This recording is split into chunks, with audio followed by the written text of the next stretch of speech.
Me ollaan Karri ja Roosa, Villa Pesäpuun tulevat asukkaat. Ja hän on meidän esikoinen.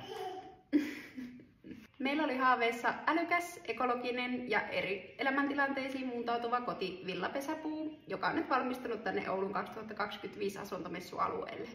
Villa Pesäpuun nimi tulee tästä hirsimateriaalista, meidän sukunimestä Pesälästä sekä siitä, että haluttiin meidän perheelle tällainen oma kotipesä. Villa Pesäpuusta ainutlaatuisen tekee meidän mielestä yhdistelmä tätä melko perinteistä hirsirakentamista.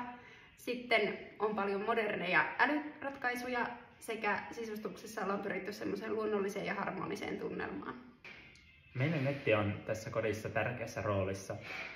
Älyohjauksella toimivat muun muassa valaistus, kodinkoneet, älyhuoneen seinät, poreallas, lämmityksen ja sähkönkulutuksen hallinta ja kaihtimet.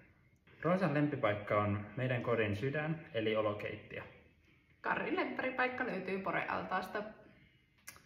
Jos nettiä saisi käyttää vain yhteen asiaan, Roosa hyödyntäisi sitä varmaan älyvalaistuksen säätämiseen ja Karri älyterkkarin katsomiseen.